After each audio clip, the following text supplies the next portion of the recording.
Sus años de experiencia en política internacional crean el calibre necesario para analizar los asuntos principales de nuestra nación y el mundo. Armando Valdés está en Radio Isla 1320. Esto es Sobre la Mesa.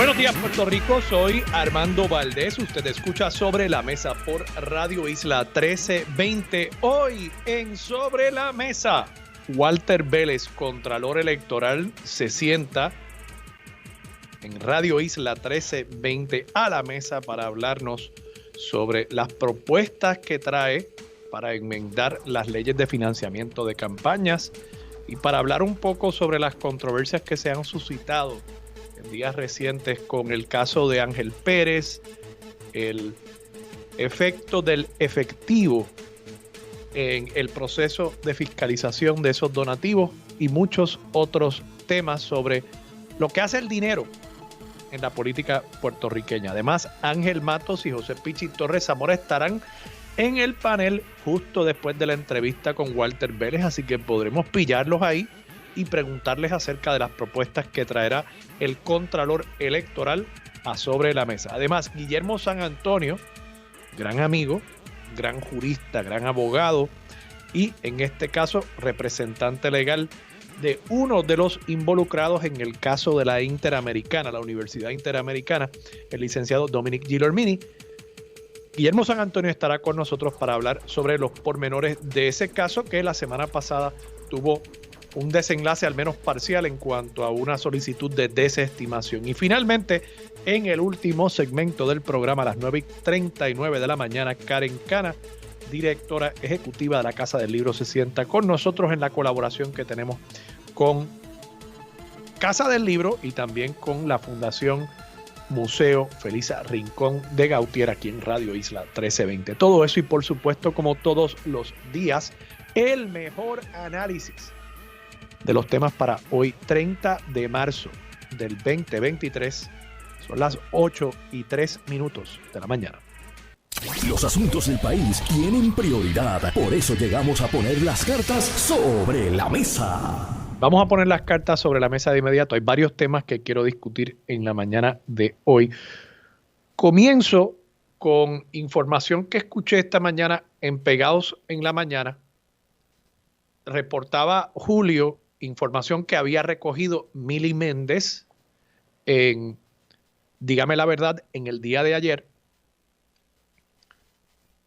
sobre lo que está sucediendo en la ciudad señorial de Ponce con el alcalde. Y no voy a detenerme por demasiado tiempo en cuanto a esa controversia. Creo que ustedes me han escuchado anteriormente hablar sobre la misma. Creo que han escuchado a mi amigo y compañero aquí en Radio Isla 1320, al licenciado Luis Herrero, hablar también sobre sus experiencias, lo que conoce, lo que sabe acerca de ese caso. Y como ustedes también sabrán, ayer se ha confirmado a varios medios de comunicación en el país que hubo un requerimiento de información, al menos una visita por parte de las autoridades federales al alcalde de Ponce. Como bien decía Julio esta mañana, el alcalde de Ponce ni lo acepta ni lo niega, por tanto, yo creo que podemos entenderlo como una confirmación de la información. ¿Por qué? Bueno, porque si a mí me dicen, oye Armando, ¿a ti te visitaron los federales ayer? Si no me visitaron los federales, yo digo, no me visitaron los federales. Únicamente uno asume esa postura de no voy a confirmar ni negar la información, siendo uno potencialmente tarjeta de una investigación. La única razón por la cual uno no aceptaría o negaría es porque la única alternativa es aceptar y no quiere hacerlo. Porque de nuevo, si no me visitaron, pues no me visitaron. No tengo por qué decir que no confirmo ni niego la información. Así que podemos casi dar por sentado que efectivamente el alcalde ha, con sus expresiones, confirmado la información que publican varios medios de comunicación. Entonces, lo que me preocupa es esta situación que se ha dado con el Partido Popular, que en su muy tímido acercamiento a lo que está pasando en Ponce, nombró al expresidente de la Cámara, ex juez del apelativo, Carlos Vizcarrondo, para que fungiera de delegado presidencial en Ponce y un poco comenzara a dirimir controversias al interior de la estructura partidista a nivel municipal y que fuese, me sospecho yo, identificando ya líderes que pudiesen, en caso de que el partido asumiera una postura más robusta en cuanto a este tema, líderes que pudiesen asumir el cargo de presidente en caso de una sucesión. ¿Qué sucedió? Bueno, el alcalde dijo, no, mira, yo estoy aquí, hay alcalde para rato. Y lo que me preocupa no es la reacción del alcalde, sino la reacción del comité municipal. Porque según el alcalde, al menos lo que escuché esta mañana en Pegados en la Mañana, según el alcalde, unánimemente el comité municipal decidió respaldar al alcalde. Y eso es lo que me preocupa.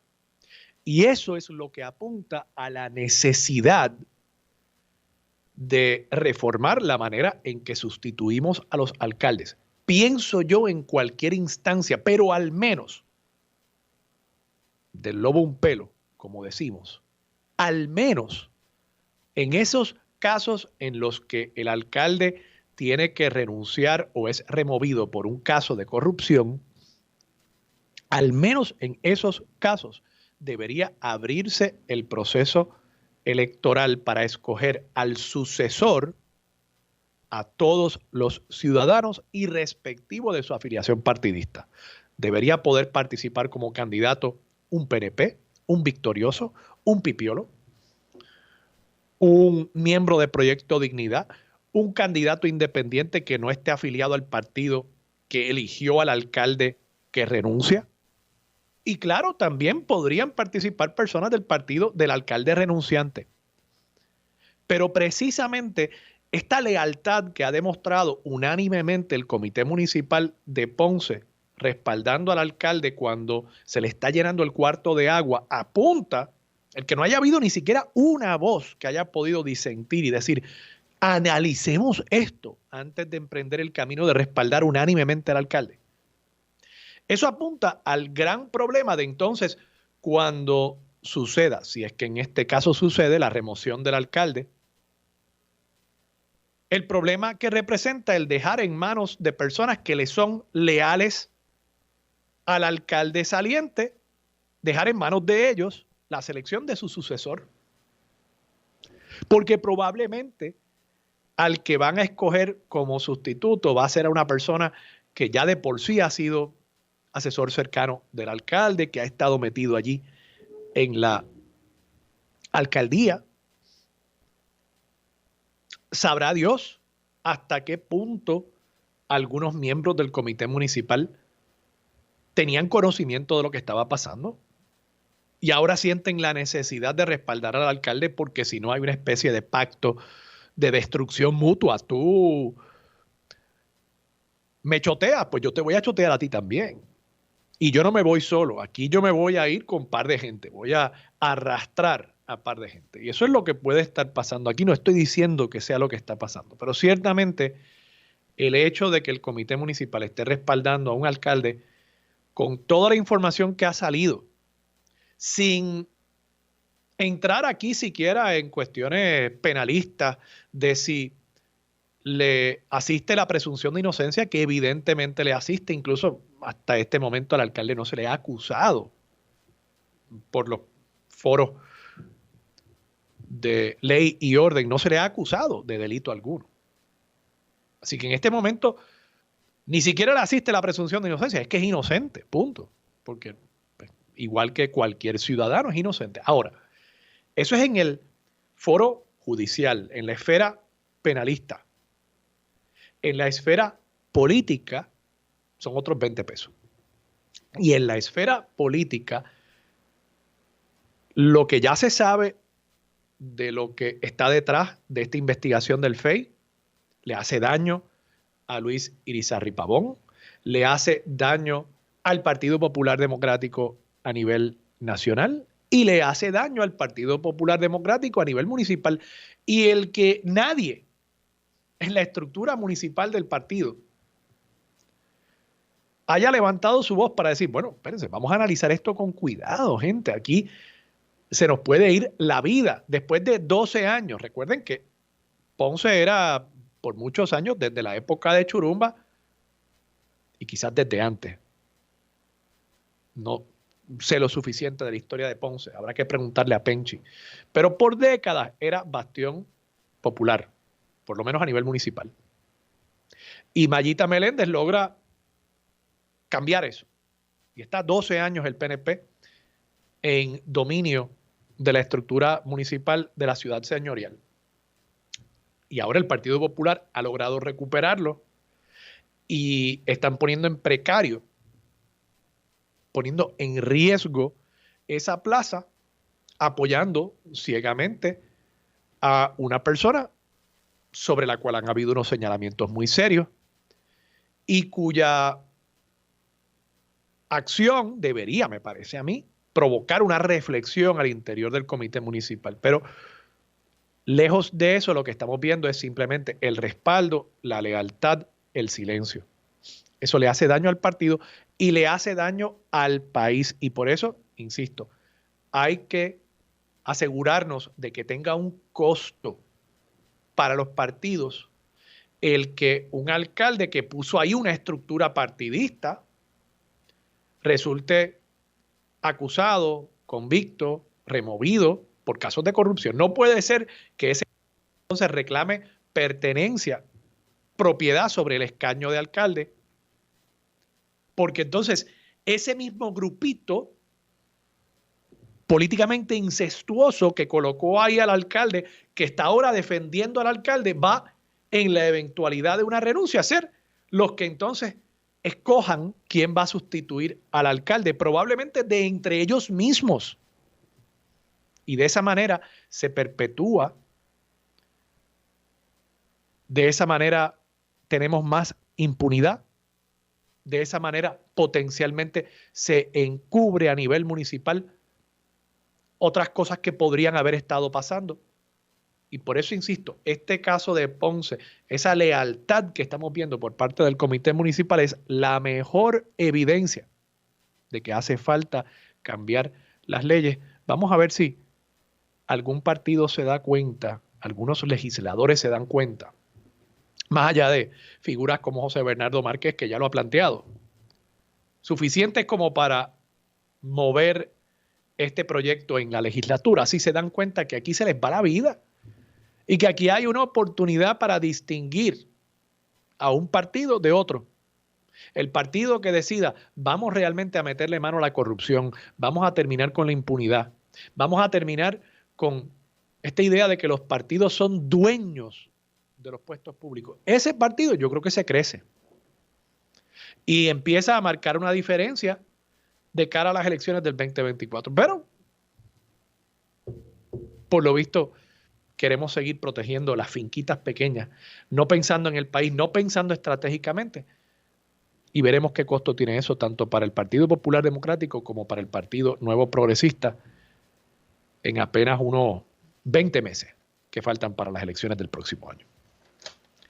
Quiero tocar también el tema de la nominada a la oficina de la Procuradora de las Mujeres, Vilmary Rivera Sierra.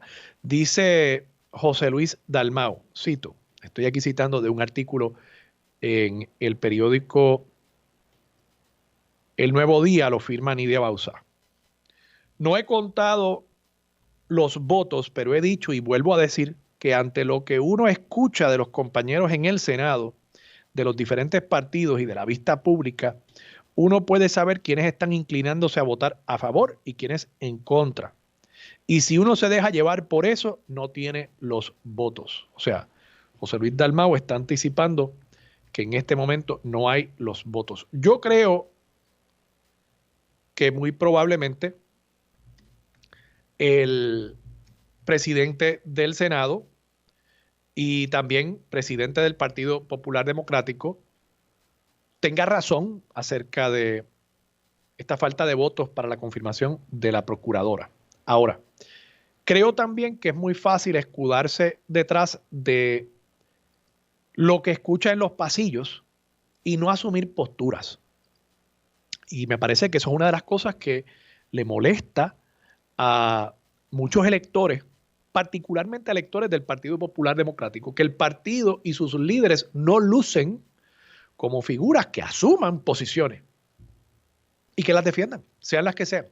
Esté usted a favor o en contra de las posiciones que asuman, pero que representen algo, que tengan una visión.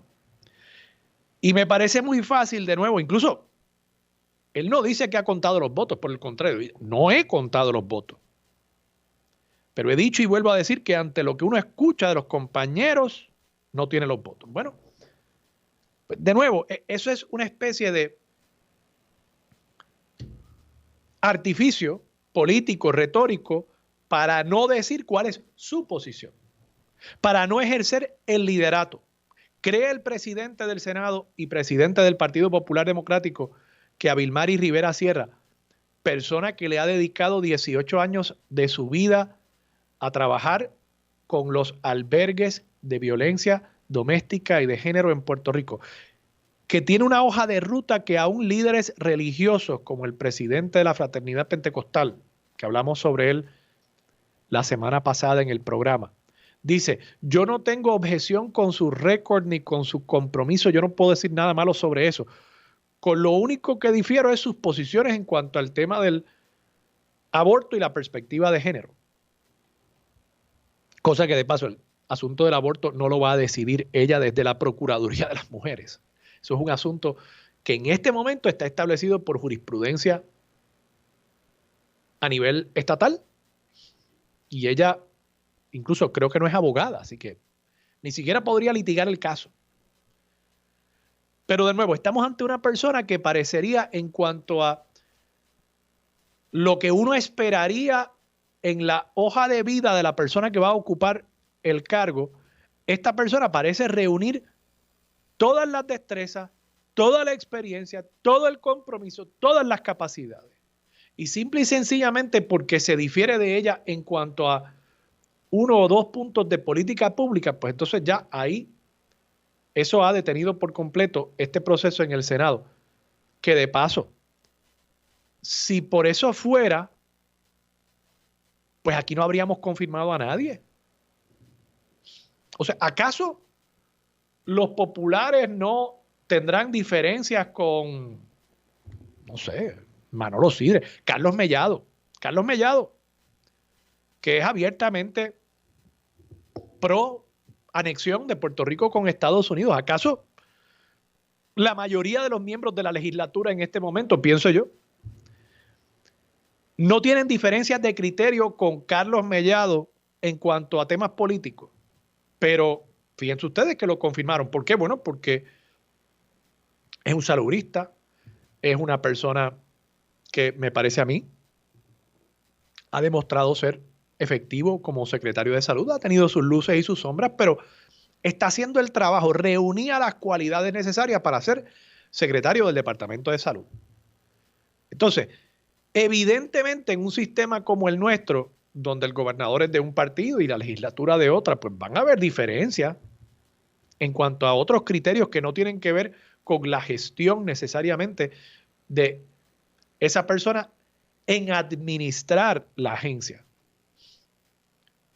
Y si fuese suficiente, de nuevo, para detener un nombramiento, el mero hecho de que yo discrepo de la persona en temas políticos, pues en este cuatrienio no habríamos visto a nadie ser confirmado.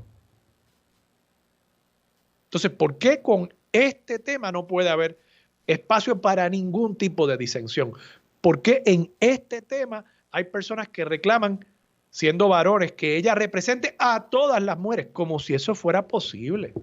Nadie representa a todas las personas ni a todos los individuos de ningún grupo. Eso es imposible, porque todos somos un mundo, todos somos distintos. Me parece a veces escuchar a personas que hablan sobre estos asuntos como si no fueran seres humanos.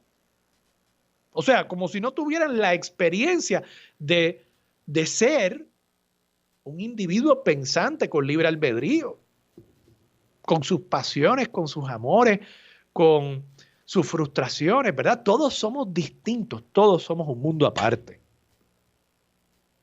¿Y por qué en este tema en particular se escoge decir como razón para no votar a favor de una persona evidentemente y eminentemente capacitada para el cargo? ¿Por qué aquí se opta por este argumento de que hay unas diferencias ideológicas? Pues realmente yo no entiendo. No entiendo. Y me parece que el presidente del Senado también hace un flaco servicio al país, a su colectividad, al no asumir él una postura. Y si él cree que esta persona debe ser confirmada, pues que ejerza su liderato para que sea confirmada, cosa que también debería hacer el gobernador de paso con su propio partido. Pero aquí hay un vacío tan grande de liderazgo, tanto en el Partido Popular y en el Partido Nuevo Progresista, que aquí, pues, casi para citar al gobernador Pierluisi, citando a Borges el otro día, estas personas es como si las cosas le pasaran, como si ellos fueran simplemente espectadores del pasar del tiempo y no agentes, actores activos en la confección de política pública y en las decisiones públicas que se toman en el país. Y ellos están ahí sentados viendo una película. No se han dado cuenta que son directores, o podrían serlo, de esa película, de ese filme, que es la historia de Puerto Rico. Y yo creo, pues, que, de nuevo, hace falta que José Luis Dalmau, Pedro Pierluisi, otros líderes, asuman posiciones, que no se escuden detrás de esta negligencia política, esta impericia política y detrás de las excusas y la retórica. Vamos a la pausa. Regresamos con Walter Vélez. Va a ser una entrevista bien interesante a profundidad sobre lo que está pasando con el financiamiento de campañas en Puerto Rico, así que pendientes, regresamos con eso aquí en Sobre la Mesa por Radio Isla 1320. Regresamos, soy Armando Valdés, usted escucha Sobre la Mesa por Radio Isla 1320 y a esta hora se sienta a la mesa Walter Vélez, Contralor Electoral. Walter, buenos días, ¿cómo estás? Armando, buenos días a ti y a todos los radioescuchas. Sabes que mi estima y respeto de siempre para ti. Igualmente, gracias por estar disponible siempre para Sobre la Mesa. Walter, quería comenzar analizando lo que sucedió en el caso de Ángel Pérez en las últimas semanas. Y me resulta interesante que el abogado de Ángel Pérez, en su argumentación inicial ante el tribunal, dijera, cito, la manera en que pasó es ilegal en Puerto Rico, pero pasa. Aquí citando el artículo de Oscar Serrano en Noticel, aseguró que el dinero fue pasado a la campaña y reportado de la misma manera que se reportan otros donativos que se pasan del límite de ley, que es inventando donantes. Mucho que analizar en esas expresiones. Primero, ¿es cierto que eso pasa? ¿Cuánto conocimiento tienes de que eso esté pasando? ¿Y por qué el abogado de Ángel Pérez sentía que la mejor defensa en el Tribunal Federal era decir, esencialmente, admito que lo que hice es ilegal a nivel estatal, pero no a nivel federal? Es que las leyes a nivel estatal no son tan robustas en cuanto a la pena que acarrearía el ser hallado culpable de este tipo de acción a nivel de Puerto Rico. Mira, Armando, excelente pregunta y bueno que me la hagas para poder hacer un análisis sobre lo que se ha planteado. Voy a comenzar por la parte final de tu pregunta. Definitivamente las penas a nivel estatal son mucho más bajas que a nivel federal. Y nosotros lo que estamos pretendiendo con las enmiendas que vamos a llevar a la legislatura es también esos delitos que es información falsa, que están tipificados, que caducan a los 5 años, aumentar esa cantidad de tiempo. Pero traes un asunto particular en la pregunta compuesta que me haces, y es si es fácil hacer el esquema de buscar personas que presten su nombre para violar los límites de la ley. Yo te tengo que decir muy honestamente, Armando, que eso pasa. Y hemos detectado casos. La oficina del Contralor Electoral no es una oficina penal, es una oficina administrativa que se dedica a fiscalizar el financiamiento de campaña. ¿Y cuáles son las penas que existen?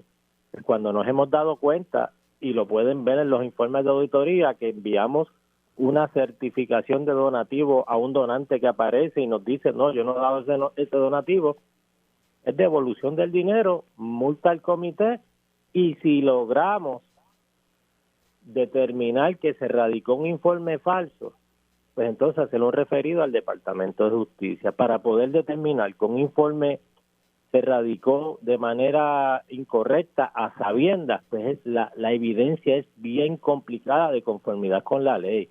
Tiene que haber intención, tiene que haber un cooperador que diga, mira, sí, fulano me dijo que hiciera esto y le prestara mi nombre.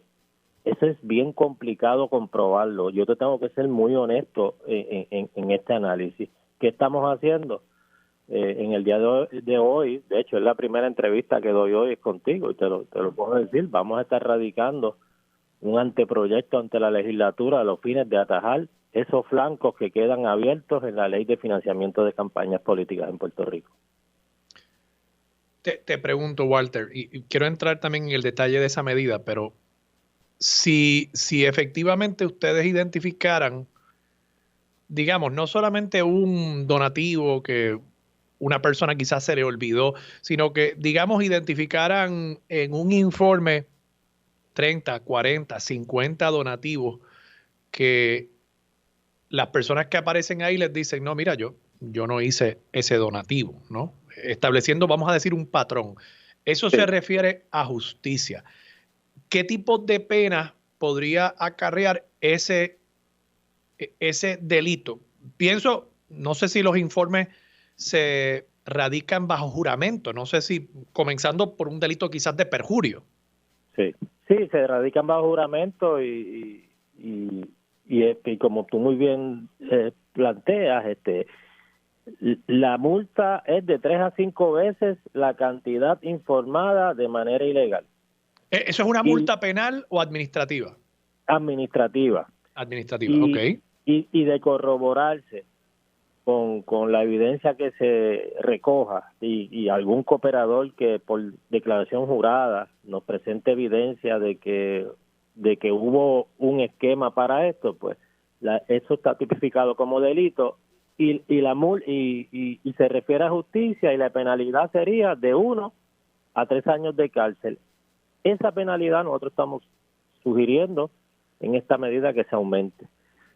Pero ¿Cuántos casos exitosamente, antes de hablar sobre aumentar una pena, ¿verdad?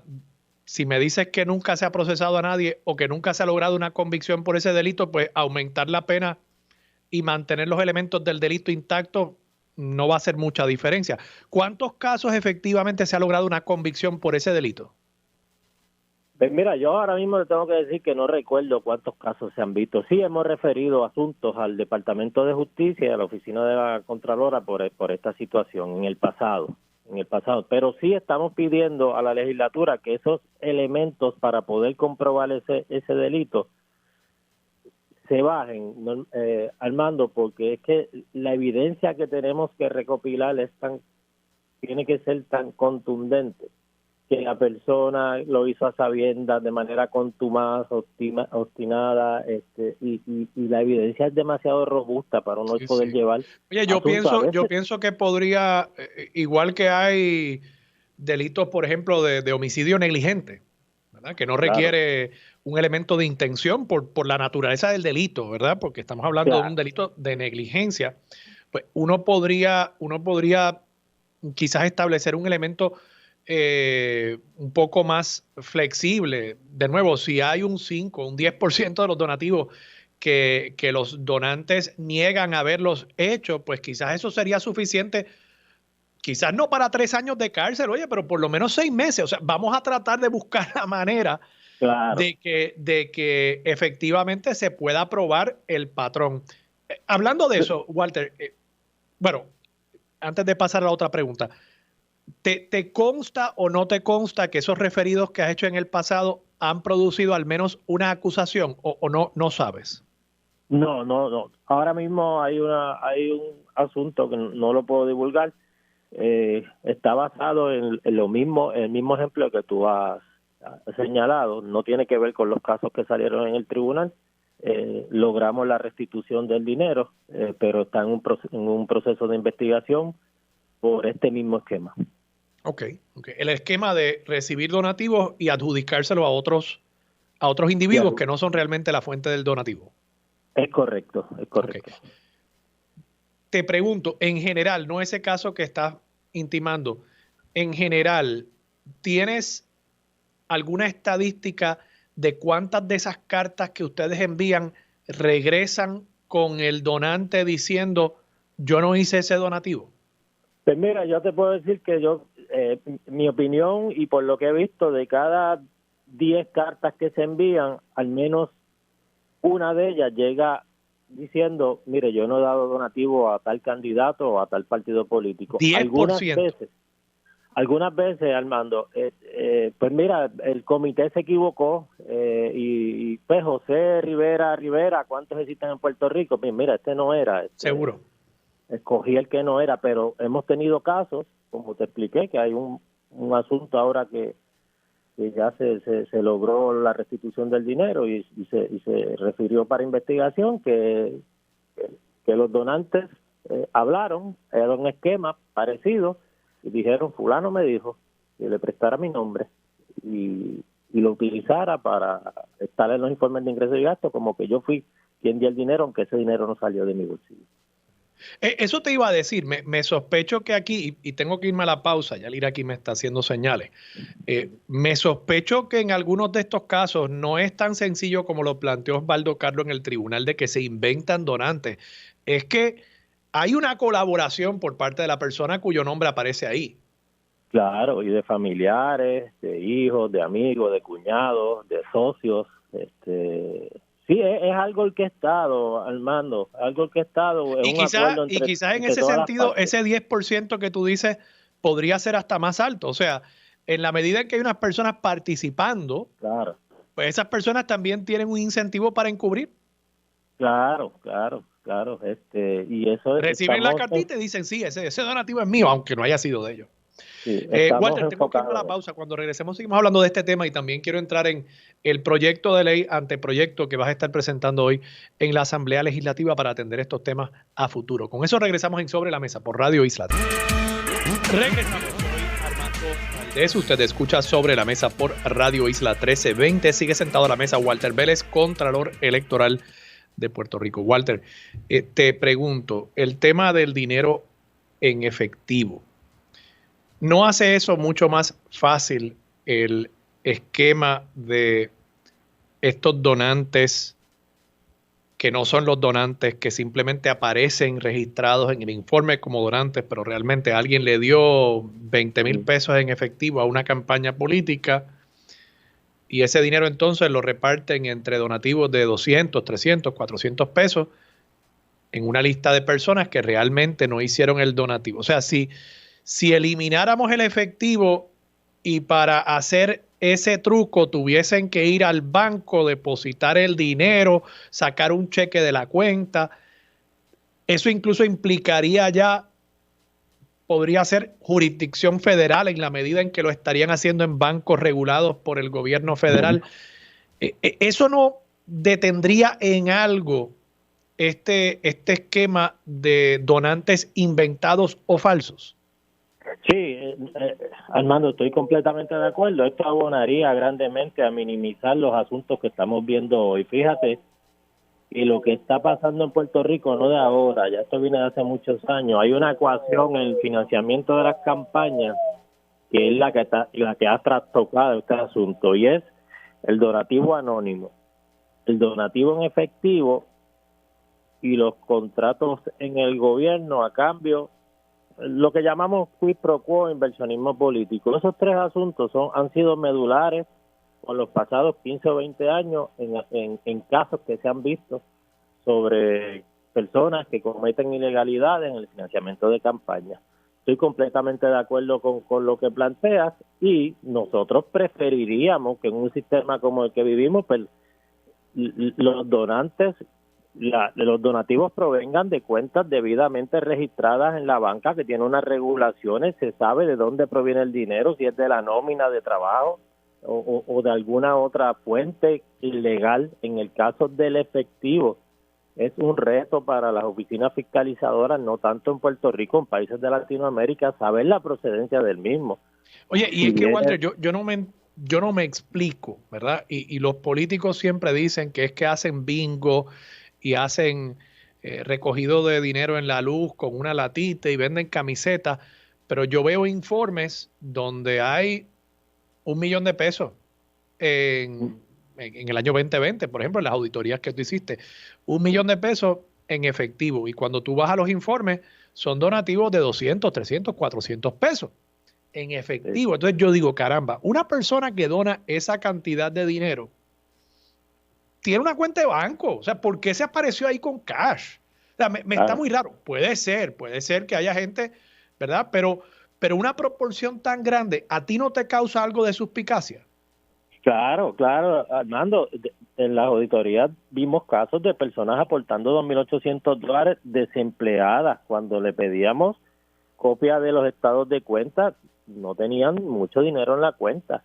O preséntame las planillas, no se las requeríamos porque la planilla es un documento que es personal, pero a veces la traían y uno veía, pero ve acá, usted se ganó este año $7,000-8,000 y aportó $2,800 a un candidato, pues levantan bandera. ¡Qué generosidad! Y hubo casos que detectamos que las personas nos hicieron una declaración jurada diciéndonos, mire, no, fue que a mí me dieron este dinero y me dijeron que hiciera un cheque a nombre de tal persona. ¿Y cuán común es ese tipo? Me está interesante, no sabía que llegaban a ese punto de poder identificar personas que, digamos, como tú mencionas, estaban desempleadas o lo que fuera. ¿Cómo realizan ese tipo de investigación y cuán común es que realicen ese tipo de investigación? Pues mira, hay unos factores que los auditores toman en consideración como patrones, mucha confidencia. Es bien común en la oficina investigar estos asuntos. Yo tengo que decir que es bien común. Lo que resulta difícil es probarlo, Armando, porque muchas de estas personas ya están coordinadas con la persona que le da el dinero, claro. Tienen quizás otros intereses y dicen que no, eso salió de mí, yo los tenía en mi casa. Volvemos a como empezamos el programa, la prueba y la intención que hay que probar es tan robusta que a veces es complicado poder determinar que hubo la ilegalidad, y lo que se procede es con la multa administrativa de devolución del dinero de 3 a 5 veces la cantidad reportada de manera ilegal. El gobernador de Puerto Rico se le preguntó sobre una de las alegaciones que hizo, creo que fue Oscar Santamaría, a los efectos de que había hecho unos donativos a Carmelo Ríos y que esos donativos no aparecen, por lo visto, en los informes de ingresos y gastos del senador. No quiero entrar en el detalle de ese caso, pero sobre lo que se alegó, el gobernador dijo: esos son asuntos electorales, le compete al Contralor Electoral indagar lo que tenga que indagar y determinar si hubo cualquier violación de ley en cuanto a cualquier donativo, incluyendo esos. Ahora, te pregunto, ¿es cierto eso de que tú eres quien único tiene jurisdicción, o si aquí estuviéramos ante una situación de soborno, como podría ser el caso en la medida en que esto viene de una figura que acostumbraba a hacer eso, sobornar a los políticos? Habrían otras instancias del poder público que también podrían intervenir. O sea, me parece una carga muy pesada que se le está imponiendo a tu oficina como Contralor Electoral, particularmente con los problemas de recursos que tiene tu oficina, el decir que quien único tiene esa responsabilidad eres tú. Claro. Buena pregunta. La realidad es que hay muchas agencias que tienen la posibilidad de entrar en asuntos como este. Se está hablando de donativos a campañas. Yo no voy a rehuir a esa responsabilidad que siempre la he asumido desde que ocupé el cargo. Pero también se está hablando de dinero público, de dinero que salió de las arcas del pueblo de Puerto Rico, para poder hacer estos esquemas. Pues aquí, pues yo te tengo que decir, pues mira, sí, la Oficina de Ética, que yo sé que hace su trabajo, la Oficina de la Contralora pudiera tener jurisdicción en este asunto, Departamento de Justicia también pudiera tener mucho que ver en este asunto. Nosotros, pues, estamos cooperando, estamos compartiendo información. Yo te voy a hablar en mi caso particular y quiero tocar este punto que tú lo has traído. Para nosotros resulta medular que las reglas o controles se apliquen en la práctica, la que existe en la Ley 222, pero Armando, controles que estén respaldados por sanciones creíbles, por autoridades dotadas con la autonomía que se necesita y de los recursos legales, financieros y de recursos para hacer valer los mismos, porque de qué vale que existan las leyes y quizás no tengamos los recursos necesarios para poder aplicarlo de la manera que queremos. ¿Y eso es lo que pretendes con el anteproyecto que le vas a presentar hoy a la legislatura? Eso es lo que pretendemos con el anteproyecto. Estamos presentando muchas enmiendas y entre ellas que se reconozca que las agencias fiscalizadoras tienen un rol importantísimo en la coyuntura que está pasando Puerto Rico y que lejos... En cuanto al efectivo planteando en ese anteproyecto. Ok, en cuanto al efectivo, nosotros estamos proponiendo que se limite la cantidad anual que un donante puede aportar en efectivo, ya sea efectivo, giro, cheques bancarios o que no salen de una cuenta personal, cheques de gerente o de viajero, y que se limita a $250. En Estados Unidos es $100. Nosotros estamos solicitando 250 y te digo porque quizás hayan pueblos de la montaña que lo que exista es un solo banco y la tecnología no ha llegado tanto como el área metro y queremos ir haciendo esa transición. Ok. Y en cuanto a los donativos anónimos. Donativos anónimos, fíjate que en el 2018 nosotros logramos que se aprobara una enmienda en los donativos anónimos, que ya los donativos anónimos no son ilimitados como era antes, ya solamente pueden recaudar un 30% de lo que recaudaron en el año correlativo al cuatrenio anterior. Antes eran ilimitados y tú veías campañas que era todo anónimo. Pero y un límite así para el efectivo también y otros métodos que me parece muy correcto lo que estás planteando, otros métodos que aunque sea un cheque, por ejemplo, si es un cheque, un giro, pues igual eso es una persona que se apareció con una paca de chavos en el correo, ¿no? Y eso mira, pues no es mucho mejor que el efectivo. Un % así del total de ingresos que limite la entrada de efectivo a las campañas. Perdona, no te seguí la pregunta. Armando. O sea, si en el anteproyecto tienen un % también del total de los ingresos de una campaña en cuanto al efectivo, un límite.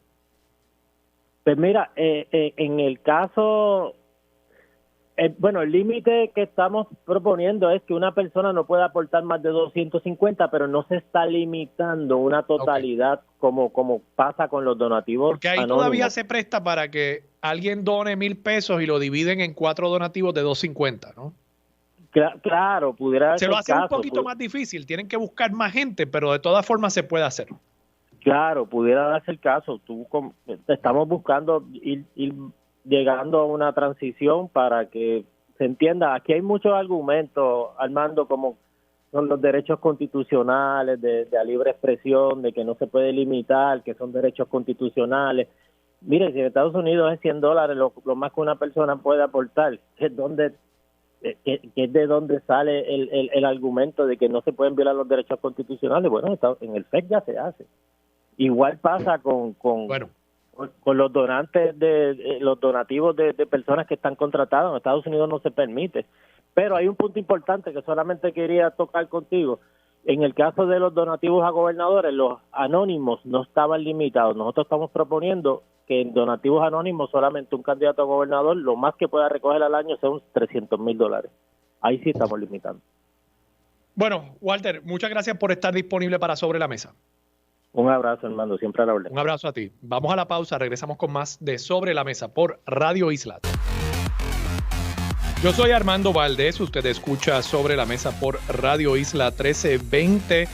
Lo próximo, José Pichi Torres Zamora y Ángel Mato se sientan a la mesa y hoy, por lo visto, no hubo que alertar, no hubo que tirar una alerta Pichi ni una alerta Ángel Mato. Están ya sentados a la mesa. Además, también estará con nosotros el licenciado Guillermo San Antonio. Él es el representante legal del licenciado Dominic Gilormini, uno de los involucrados en el caso de la Universidad Interamericana. Hubo decisión el fin de semana pasado, si no me equivoco, en el caso desestimando parte de la demanda en contra de Gilormini y también el ex presidente de la universidad, Manolo Fernoz. Hablamos con el licenciado San Antonio sobre lo que esto significa para el futuro de la universidad y de los involucrados en este caso. Y en el último segmento, a partir de las 9:40 de la mañana, Karen Cana, directora ejecutiva de la Casa del Libro. Eso es lo próximo, aquí en Sobre la Mesa por Radio Isla 1320. Aquí discutimos los temas legislativos con fuentes expertas, directas y sin miedo a hablarle al pueblo. Ahora se une a la mesa los legisladores José Pichi Torres Zamora y Ángel Mato. Regresamos, soy Armando Valdés, usted escucha Sobre la Mesa por Radio Isla 1320 y en efecto a esta hora se sientan Pichi Torres Zamora y Ángel Mato. Buenos días. Buenos días para ti, Armando, para Pichi y el resto del país. Buenos días, Armando, buenos días, Ángel, y buenos días a todo Puerto Rico. Pichi, Ángel, tuve a Walter Vélez, Contralor Electoral, justo antes de ustedes en el segmento anterior, y me parece que dijo cosas muy interesantes que deben preocupar al país y que deben ocuparlos a ustedes como legisladores. Dice que en su experiencia el 10% de las cartitas que él envía pidiéndole a los donantes que aparecen en los informes de ingresos y gastos, 10% de esas cartitas llegan con el donante indicando que él no hizo o ella no hizo ese donativo. ¿Qué les parece a ustedes? Bueno, que como habíamos dicho desde la semana pasada, que de hecho el compañero Connie Varela ya sostuvo una reunión con Don Walter y esperamos por las enmiendas que él quiera traer a la ley de financiamiento de campaña. ¿Va a presentar el anteproyecto hoy? Bueno, pues mejor todavía.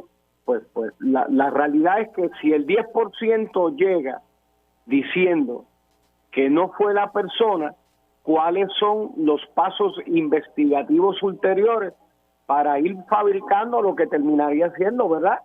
Evidencia para un sumario fiscal y hacia dónde queremos llevar esto. O sea, si esto es un caso de evasión, si esto es un caso de fraude, si esto es un caso de una institución política escondiendo dinero a través de un esquema o lavando dinero a través de un esquema, pues, ¿verdad? Sin haber tenido el beneficio de escuchar la entrevista, pues, por lo menos que radique el anteproyecto para después de la Semana Mayor trabajarlo de inmediato.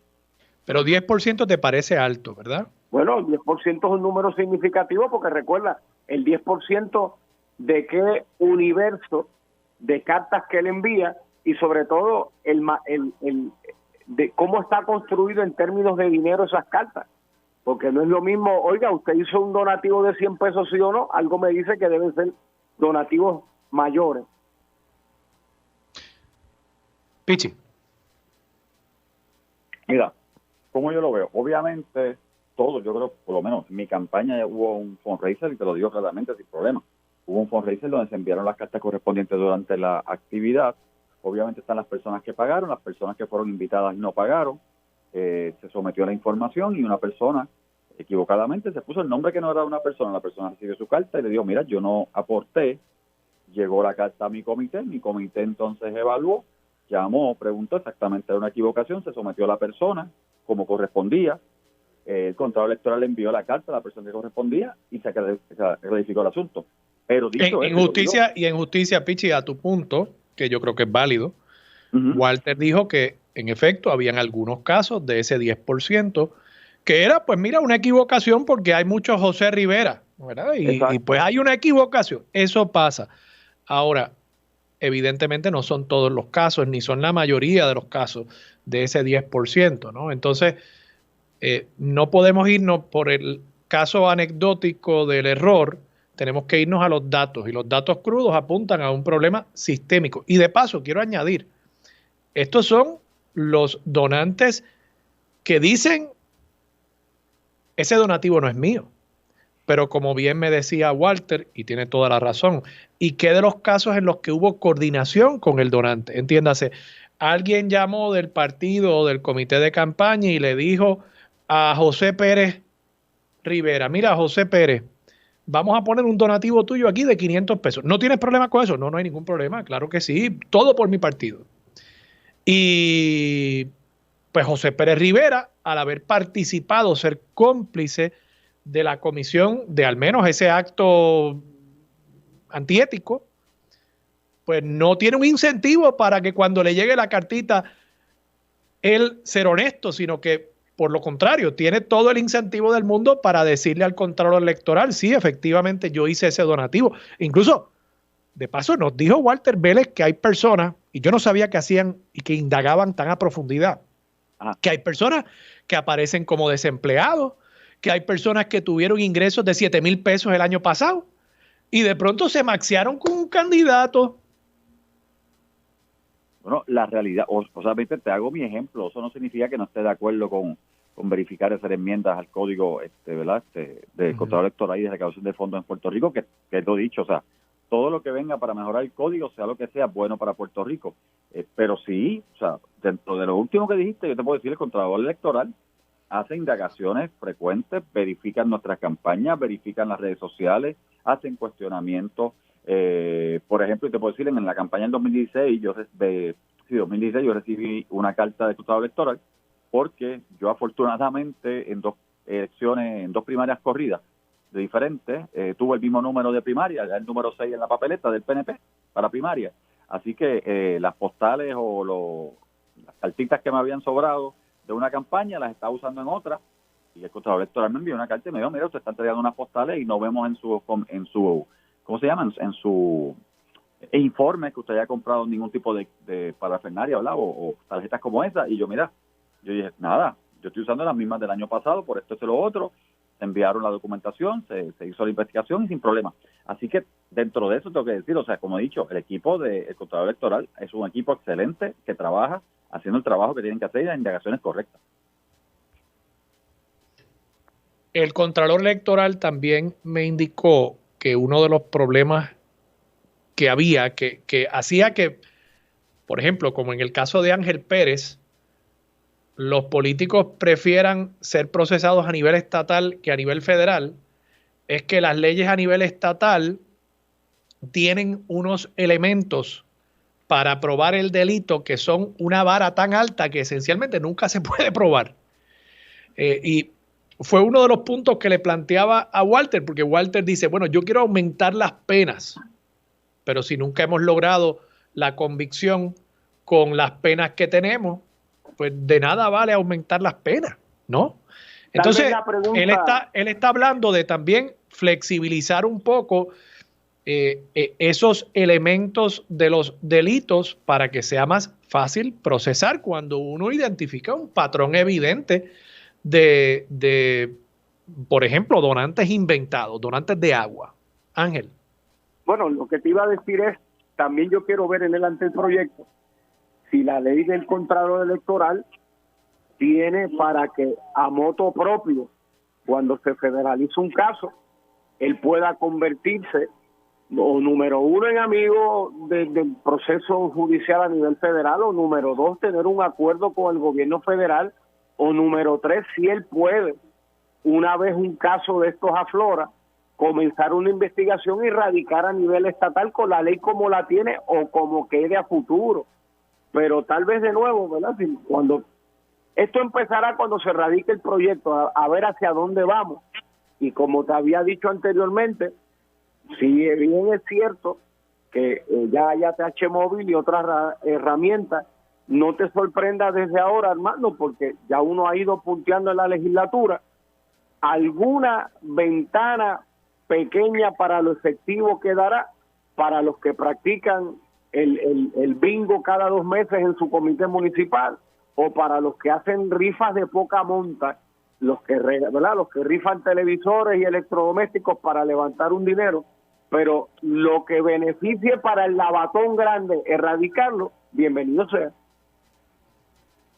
Sí, lamentablemente, y en esto pues tengo que diferir del Contralor Electoral. La propuesta, por lo visto, lo que va a establecer es un límite por persona de $250 en los donativos en efectivo o por otros medios que impliquen el que el dinero no está saliendo directamente de una cuenta de banco de propiedad del donante. Entiéndase, por ejemplo, giros postales, que no son mucho mejores que el efectivo, porque un giro postal uno va al correo con 250 pesos y $2 o $3 para el costo del trámite y sale con un giro, que es un cheque, pero de nuevo, pues el dinero se lo pudo haber dado a cualquier persona, ¿no? Bueno, y para mí que eso es insuficiente, porque yo escucho mucho lo que tú estás planteando, Ángel, el caso de la doñita que fue al bingo, el caso de la persona que compró la camiseta. Bueno, pues esos son donativos de 10 pesos, no son donativos de $500 en efectivo en el Hotel San Juan, ¿verdad? Sí, pero digámoslo de esta manera, es el mismo Contralor Electoral que subió el tope ahora a $3,100, ya no son 2,800, y hoy Armando Valdés puede dar $3,100 en cash y reportarlo. Pues, oye, se está bajando el número a 250 y a lo mejor se baja a 200. Y sería más oneroso para la institución que quiera, y hay que decirlo de manera cruda, lavar una cantidad extraordinaria de dinero. Porque imagínate, no es lo mismo una persona a 2,000 que ahora 10 personas a 200 para poder pasar por ese lazo $2,000. Así que vamos se lo estamos poniendo un poquito más difícil, pero yo buscaría la manera de hacerlo mucho más difícil, no solamente un poquito más difícil, incluso casi imposible. Yo insisto, mira, 10 pesitos, 15 pesitos, 20 pesitos como máximo, poner un % también, igual que hay con los donativos anónimos, poner un %. Mira, tú puedes tener en el total de ingresos de tu campaña hasta 10, 15% en efectivo. Con todo eso creo que es alto, ¿verdad? Particularmente para una campaña a la gobernación. Pero quizás a nivel de municipio, legislador de distrito, 10, 15% de una campaña, quizás sean $1,000 pesos, $1,500 pesos, $2,000 pesos. Pero, Armando, ya eso está. O sea, ya el Contralor Electoral pasado, por ejemplo, basado en la elección pasada, para todos los representantes de los 40 distritos, senadores y por acumulación, él hace un cálculo de cuál fue un monto, ¿verdad?, en términos de donaciones Sí, pero es para los anónimos, no para el efectivo. Sí, pero él te hace no, pero en cash te dice básicamente, tú puedes recibir tanto. Anónimo, no efectivo, anónimo. Sí, pero es que el anónimo, espérate. Sí, yo sé, Armando, pero espérate. Es que el anónimo y el efectivo son dos cosas. Ese % que tú estás planteando, me lo acaba de decir Walter, es para los donativos anónimos, sí, no para el efectivo. Sí, el anónimo y el efectivo es totalmente diferente para efectos de la definición. Pero ese es mi punto. Pero normalmente el anónimo en un 90% casi siempre es cash. Casi siempre es cash, porque el anónimo viene, mira, de la actividad del bingo, el anónimo viene de una rifa que tú hagas que te menos de $50, el anónimo viene de un radiomaratón, o sea, es porque es así. Porque obviamente tú puedes tener una persona que te dé un cheque de $50 con nombre y apellido. Fíjate que yo tengo en mi cuenta de campaña, ¿verdad?, o mi comité de campaña tiene el nombre y apellido de la persona, pero yo puedo decidir o reportarlo anónimo porque fue menos de 50 con cheque y cumple con la norma, o reportarlo con el nombre y apellido de la persona que puso el cheque. ¿Ves? Por eso te digo, y él pone unos límites en términos de esa cuantía que necesariamente, y yo entiendo, para efectos de no es lo que estamos buscando, pero sí cumple con un propósito de regular unas cantidades. Sí, yo estoy claro, pero por ejemplo, en el informe del comité Pedro Pierluisi, este es el informe de auditoría para el año eleccionario 2020, él solamente tuvo 0.02% de donativos anónimos, $2,000 pesos. Ahí sí yo te digo, bueno, pues esos son los bingos, las camisetas, el recogido de chavos en la luz, ¿verdad? Pero tuvo $1 millón de pesos, $946,000, para ser más preciso, 27% de los donativos que recibió en efectivo. Hay una diferencia, son dos conceptos distintos. El límite que hay es para los anónimos. Y el problema que estamos viendo, por lo menos a partir del caso de Ángel Pérez, lo que dijo Osvaldo Carlos, es que en Puerto Rico, y Walter Vélez me lo admite, en Puerto Rico hay una práctica de alguien llega con una caja de zapatos de 50,000 pesos y tienen un equipo de personas que se encarga de dividir esos 50,000 pesos en efectivo en donativos chiquitos, 200, 300, 400, a nombre de Ángel, Pichi, Armando, Walter y demás. Ese es el problema que tenemos aquí, ese es el problema que tenemos que atender, además de los anónimos. El efectivo está corrompiendo la política puertorriqueña y eso pone en entredicho a todos los legisladores. Por eso yo pienso que, y no estoy cuestionándolos a ustedes, sino estoy diciendo, la gente tiene razón para sentir desconfianza y la manera en que uno atiende eso, pues buscando formas de inyectar más confianza al sistema. No, yo estoy totalmente de acuerdo, o sea, como yo he dicho, o sea, en términos de esta ley, mira, todo lo que venga, independientemente por el caso que sea, si fue el caso de Ángel, si fue otro caso, pero la idea que sea para solidificar y darle seguridad al pueblo puertorriqueño, yo estoy a favor. Yo no tengo problema, la evaluamos, buscamos obviamente el consenso y vamos para adelante. Pichi, tú eres director ejecutivo del PNP, pasando a otro tema. La nominada Vilmary Rivera Sierra a la Procuraduría de las Mujeres, y te estoy preguntando no como representante a la Cámara, sino como director ejecutivo del PNP, aliado y allegado cercano al gobernador. ¿El gobernador va a ejercer sus buenos oficios políticos para poner presión en su delegación para que confirmen a su nominada? ¿O esto es como otro de esos proyectos del gobernador que él propone? Vamos a darle incentivos a todo el mundo. Y después llega a donde la Junta veta el proyecto y el gobernador es el bueno, la Junta es la mala. Esto es lo que está pasando aquí. El gobernador va a dejar por la libre a Vilmary Rivera Sierra, la va a abandonar, va a llevarse el crédito de haberla nombrado, pero al final del día no va a ejercer sus buenos oficios políticos para que su delegación le preste los votos. Bueno, yo, pues, obviamente yo no estoy en el Senado. Por eso no te pregunté como legislador, como director ejecutivo del PNP. Exacto, pero vamos a establecer que no estoy en el Senado, no doy el voto por la nominada. Tú no te encuentras con un senador hace meses. Pero sí te puedo decir que lo que yo he escuchado de los compañeros senadores es que ellos no están pidiendo que sea un amarre de caucus, un voto de caucus como tal, que lo que están pidiendo es simplemente que se les deje votar en libertad. Cada uno de ellos tiene su percepción. Pero yo no estoy diciendo que amarre el caucus. El gobernador tiene otras medidas y otras formas de ejercer presión política. El gobernador tiene, como presidente y gobernador, tiene 1,000,000 de formas y tú y yo lo sabemos cómo se trabaja. Por eso, y de ese millón de formas que tiene, ¿cuáles va a usar? ¿O ninguna? Bueno, yo lo que yo he escuchado al gobernador, que ha pedido que se le dé obviamente la vista, que se lo escuche, que se le dé la oportunidad. Yo lo que he escuchado de compañeros, y te lo digo, especialmente de las compañeras damas de la delegación del PNP, que no están de acuerdo con la nominación, y escuché ayer al propio presidente Dalmau del Senado, que dijo que él entendía que no tenía los votos cuando contaba en términos de delegaciones los de él y los de delegación del PNP, que básicamente IBB, sobre IBB, que se oponen el nombramiento. Así que, nuevamente, no creo que el gobernador vaya a ejercer alguna presión, tal vez alguna comunicación con el caos completo, y no creo, por lo que he escuchado, que vaya a haber ejercer algún tipo de presión para que haya un voto de caucus. No va a ejercer presión. Ok. No Ángel. Bueno, es presidente que del Senado.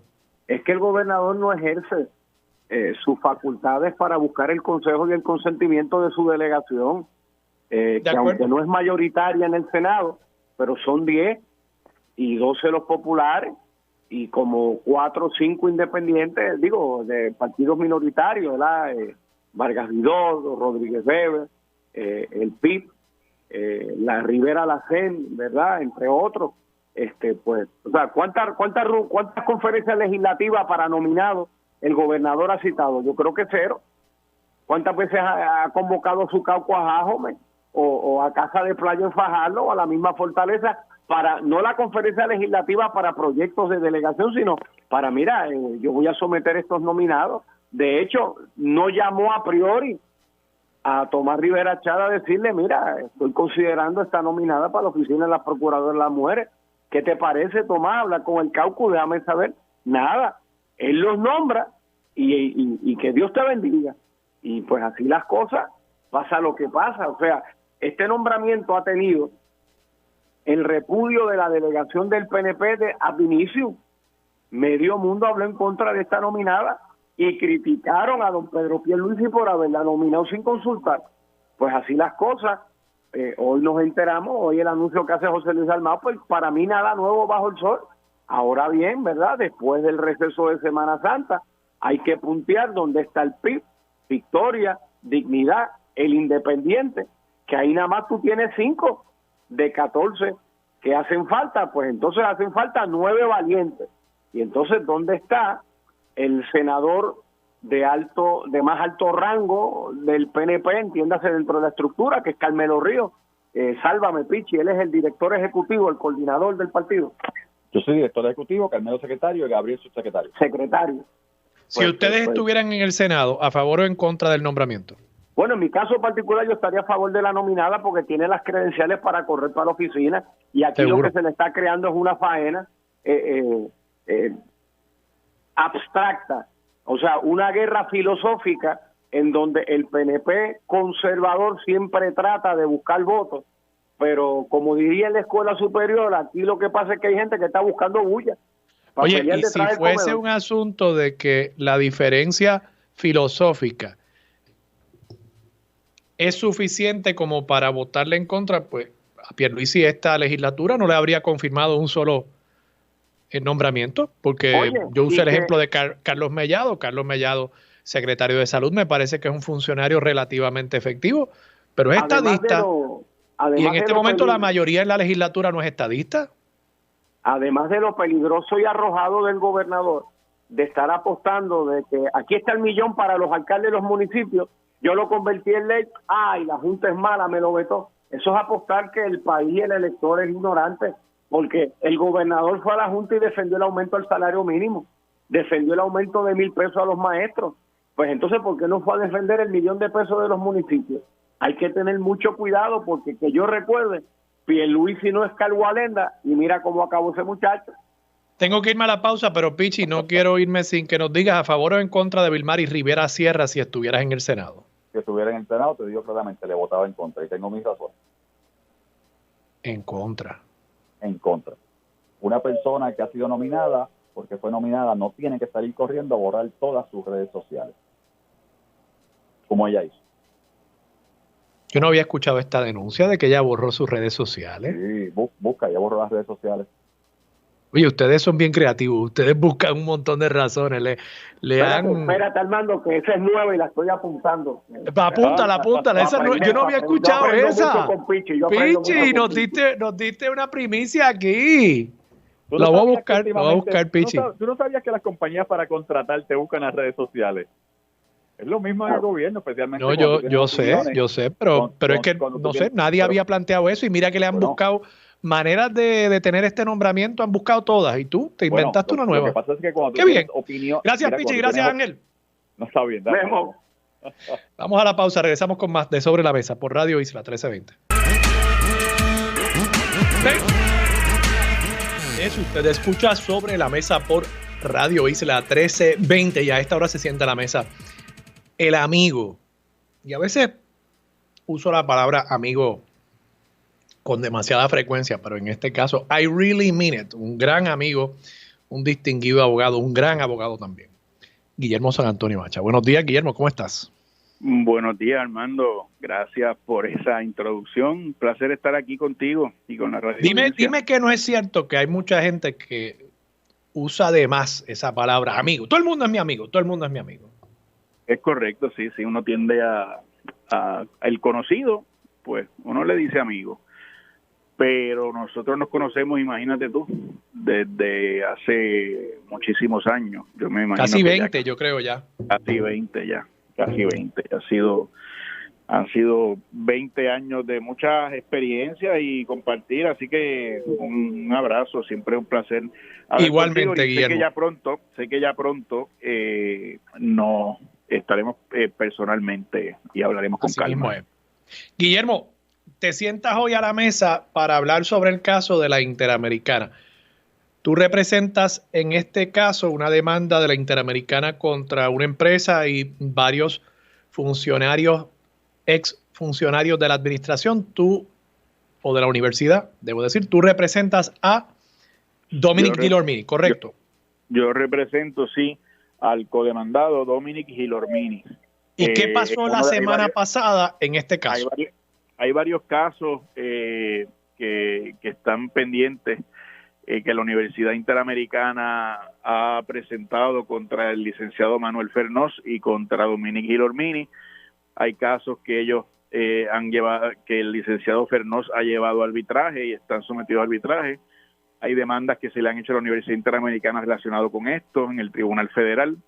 Yo soy abogado en un caso que está pendiente en el Tribunal de San Juan ante la honorable juez Iris Cancio, y es una demanda que presentó la Universidad Interamericana reclamando daños y perjuicios a una empresa que se llama Map Strategies y al licenciado Manuel Fernós y contra el licenciado Dominic Gilormini. Yo en ese caso represento al codemandado Dominic Gilormini. Ahí lo que se reclama es que durante la pandemia las autoridades universitarias, entiéndase el presidente Fernós, con el consejo de su director ejecutivo de la presidencia, Dominic Gilormini, y de otras personas allí en la universidad, contratan a esta empresa, Map Strategies, que tenía con ellos un reconocido equipo de salubristas y de epidemiólogos que lo ayudaran a establecer un plan para atender la emergencia que tenía por Puerto Rico entero, pero la Universidad Interamericana en concreto en todos sus recintos, ¿verdad? El presidente de la universidad procede a contratar a esta empresa para atender asuntos relacionados con la pandemia y asegurar la salud de los profesores, de los estudiantes en todos los recintos, establecer los protocolos adecuados para salvaguardar el bienestar de ellos, tanto así que fue el primer centro docente que recibió de vuelta a los estudiantes de modo presencial, y en ese proceso se utilizaron unos fondos federales para esa contratación, ascendió a casi $1 millón, y esos fondos federales requerían como parte de su trámite que se hicieran las propuestas y los desembolsos por recinto. Tú sabes que a veces esos fondos federales vienen con limitaciones en cuanto a su uso, su desembolso, etcétera. Tenía que hacerse por recinto, así se hizo. Andando el camino, Armando, la Universidad Interamericana dijo que comisionó un informe del licenciado Rolando Emanueli y su bufete, una investigación forense, y que esa investigación forense del licenciado Emanueli y su bufete reflejó unas irregularidades en el manejo de ese contrato, y por eso terminó despedido en este sentido mi cliente Dominic Gilormini sin que se le diera oportunidad de que se le explicara de qué tipo de irregularidades son las que ellos están hablando. También ¿Tú tuvo acceso a ese informe o tú has tenido acceso a ese informe? Nadie ha tenido acceso a ese informe. Ese es el gran problema. Por eso, eso también le costó la presidencia al licenciado Fernós, un supuesto informe con una información, un contenido alegadamente de irregularidades sobre la dirección de la universidad, que motiva que la universidad, la Junta de Síndicos, tome las medidas que tomó de despedirlos, y no solo eso, sino de anunciar públicamente que tenían un informe que los vinculaba con irregularidades. O sea, que ellos públicamente echaron mano de ese informe para públicamente, a mi modo de pensar y de ver, difamar el buen nombre y la reputación del licenciado Manuel Fernós y del licenciado Dominic Gilormini. Y Guillermo, en este caso, a raíz de este informe, demandan a la universidad, demanda a la empresa, demandan a Manolo Fernós, demandan al licenciado Dominic Gilarmini, y tú representando al licenciado Gilarmini, la semana pasada lograste, entiendo que una desestimación. Sí, la juez Irán Cancio desestimó la demanda con respecto a Manuel Fernós y con respecto a Dominique Gilarmini. Es una demanda en derecho altamente defectuosa, ¿verdad? Es una demanda que es conclusoria. Yo quiero decir con eso, para la gente que nos escucha, que carece de los hechos que justifican la conclusión a la que llegan. Es decir, Gilarmini y Fernós pues cometieron irregularidades. Ajá, pero ¿y cuáles son las irregularidades? Pues no están identificadas. Dominique y Gilarmini fueron negligentes. Ajá, ¿en qué consistió eso de que fueron negligentes? O sea, no hay manera que uno pueda hacer una demanda basada en alegaciones conclusorias sin que estén los hechos adecuados para que las personas se puedan defender. Además de eso, la misma demanda dice que ellos se enteraron de esta contratación allá para el 2021 y hacen alegaciones de varias fechas, y la última fecha que ponen de asuntos que ellos entienden que hubo negligencia fue allá para septiembre de 2021. Sin embargo, presentaron la demanda en noviembre de 2022. Y todo abogado sabe que si uno reclama en daños y perjuicios, pues uno tiene un año desde que tiene conocimiento de ese daño. Y volviendo a la primera parte de tu planteamiento, yo creo que la parte de la prescripción de la causa es bastante clara, ¿verdad? Si tú conocías del daño hace más de un año, pues ya prescribió esa causa de acción. Tú tienes un año desde el momento en que tú conoces del daño para poder demandar, porque la idea es que la gente no esté con una espada de Damocles esperando que caiga en cualquier momento por el resto de su vida, sino que uno tenga certeza. Pero el primer punto yo creo que es bien importante también, ¿no? Y para explicárselo quizás al público, es como si en una demanda o si los fiscales le radicaran cargos a alguien y dijeran, Juan Pérez es un asesino. Ok, pero ¿y a quién mató? ¿Y a qué hora? Exacto, ¿y cómo? Tú tienes que establecer los hechos, y entonces el tribunal es el que decidirá si efectivamente Juan Pérez es un asesino o si Dominique Gilarmini y Manolo Fernós fueron negligentes, pero tú tienes que plantear los hechos que dan base a esa acusación o a esa causa de acción, ¿no? Correcto. En nuestra jurisdicción, la demanda es una, ¿verdad? Es lo que se llama una alegación que suele ser sencilla y sucinta, pero no por eso puede ser generalizada y conclusoria. Es decir, uno no tiene que en la demanda, digamos, poner ya toda su prueba pericial, acompañar con manejo todos los documentos que vaya a usar. No. Pero sí, uno tiene que poner a la otra parte en posición de saber, y al tribunal, cuáles son los hechos específicos, y esos hechos específicos, qué es lo que configuran, y aquí se falló malamente con eso. Guillermo, me tengo que ir a la pausa, pero bien brevemente, próximos pasos en este caso. Pues yo me imagino que la universidad apelará y el proceso se verá en el Tribunal de Apelaciones. Mientras tanto, la universidad sigue negándose a dar a la luz pública o a producir a las otras partes en el proceso el alegado informe que motiva todas sus acciones. Entonces, es una cosa bien interesante, que ellos son los que demandan, que ellos acusan públicamente, pero el informe que usan de fundamento no lo quieren producir, ni a las partes ni al tribunal. Entonces, así no se puede mantener un proceso judicial si no te van a presentar los documentos que son importantísimos como ese. Así que el Tribunal de Apelaciones revisará esto, presumo yo, si la universidad acude, que ya anticiparon que lo harán. Guillermo San Antonio, muchas gracias por estar disponible para Sobre la Mesa. Un placer, Armando, un abrazo. Un abrazo. Vamos a la pausa. Regresamos con Karen Cana de la Casa del Libro. Eso es lo próximo aquí en Sobre la Mesa por Radio Isla. Regresamos. Soy Armando Valdés. Usted escucha Sobre la Mesa por Radio Isla 3. Escucha, me envía una nota. Esto fue publicado esta mañana. Yo creo que no hace ni una hora. Una balacera deja a un muerto y un niño de 11 años herido en Sidra. Esta nota la estoy recogiendo del vocero. Miguel Rivera Puig firma la nota.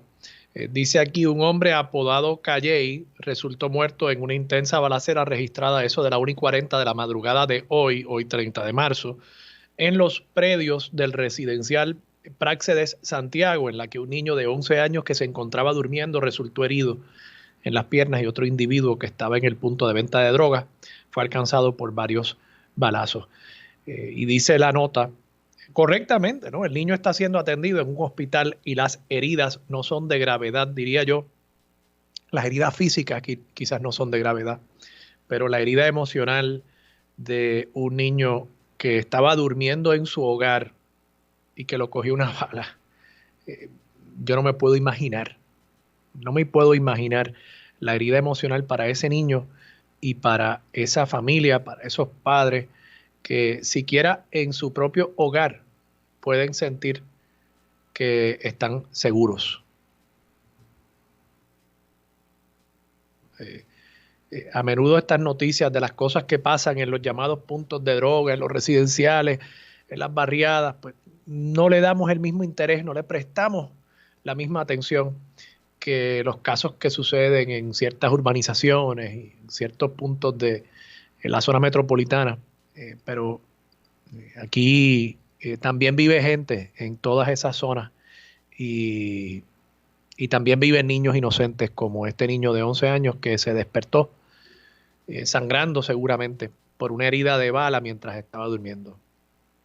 Eso no es vida para esa gente, eso no es vida. Y tenemos que reconocer esta oleada de violencia con la que estamos viviendo y intentar algo distinto. No podemos seguir haciendo lo mismo esperando resultados distintos, porque esa es la mismísima definición de la locura y añadiría yo de la negligencia también como sociedad ante este problema que afecta tanto particularmente a nuestros niños.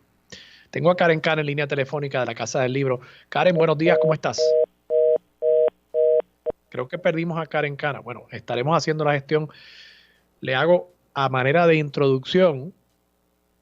Karen Cana es la directora ejecutiva de la Casa del Libro. La Casa del Libro es un museo que se dedica a promover las artes del libro. Entiéndase, cosas como la encuadernación, cosas como la historia del libro. Tienen exhibiciones extraordinarias. Hace poco estuve en una que era de una artista de nuestra diáspora puertorriqueña sobre la religión yoruba. Vale la pena ir a verla. Y entiendo que ya tenemos a Karen de nuevo con nosotros en línea. Karen, buenos días, ¿cómo estás? Hola, buenos días, Armando. Buenos días al público de Sobre la Mesa a través de Radio Isla. Ya hice la introducción de qué es la Casa del Libro. Bueno, no he dicho dónde está. Está en la calle del Cristo, justo al lado de la Capilla del Cristo y frente al Parque de las Palomas. Pero bueno, si llegan allí en estos días nuestros amigos, ¿qué les tienes? ¿Qué les tienes a los radioescuchas en la Casa del Libro? Bueno, pues primero te agradezco que nos acompañaras el sábado pasado en el recorrido de Aliento Divino. Por la Gracias a ustedes. Sí, esta exposición continúa a través de todo el mes de abril. Así que los invitamos a verla antes de que pues se desmonte, porque como viste está súper interesante. También los invitamos a ver la exposición que tú no pudiste ver por pues la situación que nos pasó con el aire acondicionado, pero ya estamos de vuelta. La exposición, la página impresa de Gutenberg Amancio, que es sobre libros antiguos, libros raros, ¿verdad? Sobre todo incunables, aquellos que se imprimieron en la primera parte en la segunda mitad del siglo XV. Y además, pues quisiéramos invitarlos a todos a nuestro calendario de actividades de talleres artísticos de abril, que pues está bien cargadito. Tenemos un taller de introducción a la encuadernación. Esto va a ser el 8 de abril a la 1:00 p.m, donde pues presentamos nociones básicas, ¿verdad?, de cómo pueden preparar libros y libretas, y es gratuito para toda la comunidad. El día 22 tenemos un taller de papel artesanal, también gratuito. Cada taller que estamos presentando son 3 horas y le llamamos laboratorio, ¿verdad? Art Lab, porque allí tú puedes experimentar con estas técnicas que vas a aprender o que pues puedes, digamos, un poco mejorar. Todos estos talleres en esta ocasión pues nos ayuda, ¿verdad? Nos apoya la Comisión Especial Conjunta de Fondos Legislativos y también el Fondo Flamboyant para las Artes. El día 23 de abril tenemos casa abierta, o sea, el museo abre gratuitamente para toda la comunidad porque celebramos un día muy especial para nosotros, que es el Día Internacional del Libro y la Lectura. Así que los invitamos a la casa abierta que va a celebrarse de 12 a 5. ¿Qué más te cuento? Tenemos lleno el mes de abril. Casa abierta, de nuevo, ¿es qué fecha para los radioescuchas que lo puedan apuntar? El domingo, que no abrimos regularmente domingo, pero sí hay algunos domingos especiales en que lo hacemos. Y este domingo 23 de abril tenemos casa abierta de 12 a 5. Excelente, excelente. Y la exhibición que no pude ver, esa todavía están requiriendo reservaciones, ¿correcto? Por lo menos Sí, que uno llame sí, y les sí, diga, mira, voy por ahí. exactamente.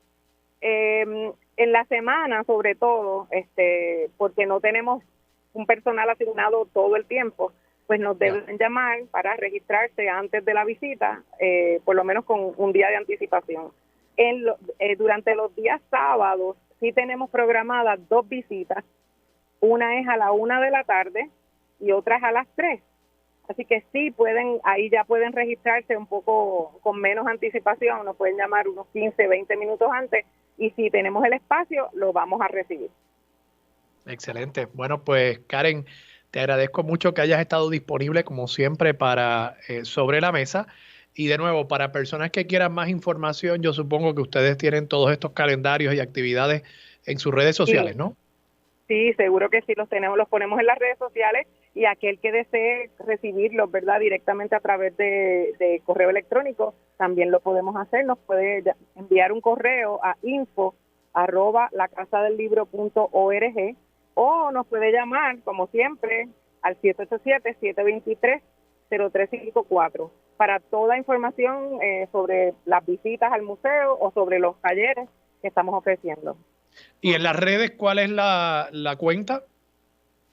@Casa del Libro PR para todas las cuentas. @Casa del Libro PR. Muy bien. Sí, Facebook, Instagram, así que los invitamos a pasar presencial o virtualmente por la Casa del Libro y te agradezco como siempre que nos acojas en tu programa.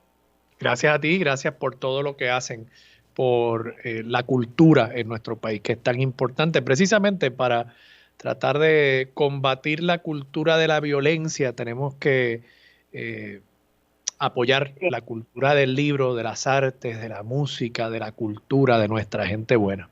Karen, gracias. Muy triste la noticia que compartiste, de verdad. Muy triste, muy triste. Karen, un abrazo. Vamos a la pausa. Igual, hasta luego. Regresamos con Mili Méndez. Dígame la verdad.